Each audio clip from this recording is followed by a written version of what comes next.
Hello friends, welcome back to abithaskitchen. நம்ம இன்னைக்கு பார்க்க போகிற ரெசிபி கேரமல் ட்ரீம்ஸ். பேருக்கு ஏற்ற மாதிரியே அவ்வளோ ஸ்வீட்டாக இருக்குங்க. அதோட 1 minute கேக் எப்படி செய்யறதுன்னு தான் பார்க்க போகிறோம். வாங்க ரெசிபிக்குள்ளே போகலாம். ஃபஸ்ட்டு நம்ம கேரமல் சாஸ் ரெடி பண்ணிக்கலாம். இதுக்கு சர்க்கரை 1/2 கப் அளவு எடுத்துருக்கேன். இது வந்து ஜஸ்ட்டு ஸ்ப்ரெட் மட்டும் பண்ணி விட்டுக்கோங்க, மிக்ஸ் பண்ண வேணாம். இது கூட 6 டீஸ்பூன் அளவு தண்ணி சேர்த்துக்கலாம். இதை மிக்ஸ் பண்ணாமல் அப்படியே மீடியம் ஃப்ளேம்லேருந்து ஸ்லோ ஃப்ளேம்லேயே வச்சுக்கோங்க. இந்த சர்க்கரைலாம் கரைஞ்சி ஓரத்தில் ஃபஸ்ட்டு கேரமலைஸ் ஆக ஸ்டார்ட் ஆகும். இப்போ பாருங்கள், லைட் ப்ரௌனாக இருக்குது ஓரத்தில். இப்போ வந்து ஸ்லோலியே வச்சு நல்லா மிக்ஸ் பண்ணிகிட்டே இருக்கலாம். இப்போ பாருங்கள், நல்லா கலர் கூட மாறிடுச்சு. இந்த நேரம் கரெக்டாக 2 டீஸ்பூன் அளவு வெண்ணெய் சேர்த்து நல்லா கலந்துக்கலாம். இப்போ பாருங்கள், இந்த வெண்ணெய்லாம் நல்லா கரைஞ்சிருச்சு. இப்போ அடுப்பை ஆஃப் பண்ணிடலாம். இந்த நேரம் கரெக்டாக 1/4 கப் அளவு ஃப்ரெஷ் க்ரீம் சேர்த்து கைவிடாமல் நல்லா கலந்துகிட்டே இருக்கலாம். அவ்வளோதாங்க, கேரமல் சாஸ் ரெடி ஆகிடுச்சு. இது ஃபஸ்ட்டு இப்படி தான் இருக்கும், கொஞ்சம் ஆறிச்சுன்னா இன்னும் நல்லா திக்காயிடும். இப்போ நம்ம ரெடி பண்ணி வச்ச கேரமல் சாஸில் ஒரு 3/4 பாகம் தனியாக எடுத்து வச்சிடலாம். மீதி இருக்கிறதுல லைட்டாக இது சூடானதும் 1 பிஞ்ச் அளவு உப்பு, 2 பிஞ்ச் அளவு பேக்கிங் சோடா போட்டு நல்லா கலந்துக்கலாம். பேக்கிங் சோடா போட்டதும் அடுப்பை ஆஃப் பண்ணிடுங்க. இந்த மாதிரி நல்லா பொங்கி வரும். இப்போ நம்ம பாப்கார்ன் 2 கப் அளவு சேர்த்துக்கலாம். ஜஸ்ட் இந்த கேரமல் சாஸோட இந்த பாப்கார்ன் நல்லா கோட் ஆனாலே போதும். அவ்வளோதான், கேரமலைஸ்ட் பாப்கார்ன் ரெடி ஆயிடுச்சு. அடுத்து கேரமல் ஃப்ராஸ்டிங் செஞ்சுக்கலாம். இதுக்கு 1/2 கப் அளவு விப்பிங் க்ரீம் எடுத்துருக்கேன். இதை வந்து ஃபஸ்ட்டு நல்லா க்ரீமியாக வர வரைக்கும் நல்லா பீட் பண்ணிக்கலாம்.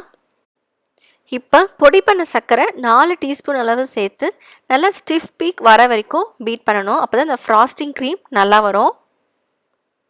இப்போ பாருங்கள், நல்லா ஸ்டிஃபாக இருக்குது. இதை வந்து இப்படி கவுத்தாலும் கீழே கொட்டாமல் இருக்கணும். இதுதான் வந்து பர்ஃபெக்ட் டெக்ஸ்சர்.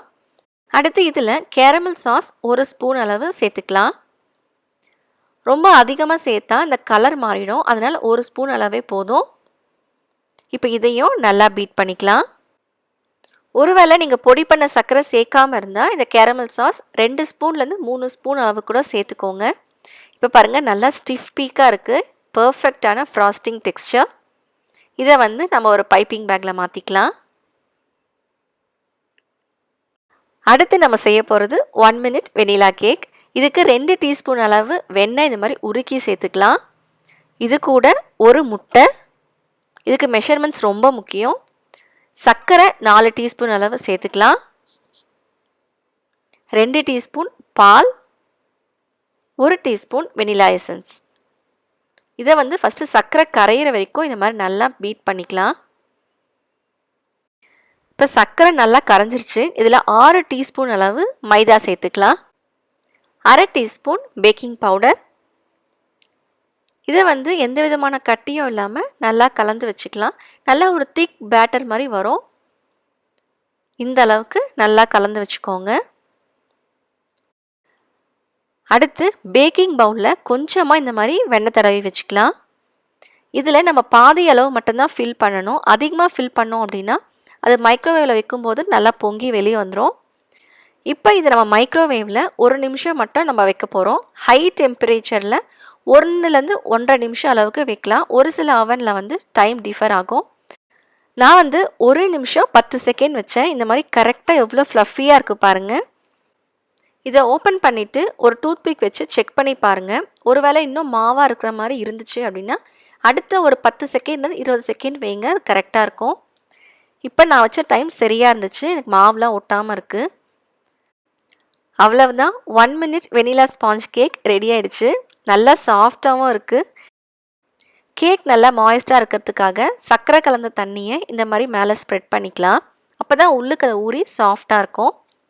இதுக்கு மேலே கேரமல் ஃப்ராஸ்டிங், கார்னிஷிங்காக கேரமல் பாப்கார்ன்ஸ். அவ்வளவுதாங்க, நல்ல டேஸ்டியான 1 minute கேக் ரெடி ஆயிடுச்சு. நீங்களும் இதே மாதிரி செஞ்சு பார்த்து எப்படி இருக்குன்னு சொல்லுங்கள். உங்களுக்கு இந்த வீடியோ பிடிச்சிருந்தா மறக்காமல் லைக் பண்ணுங்கள், ஷேர் பண்ணுங்கள், சப்ஸ்கிரைப் பண்ணுங்கள். தேங்க்யூ.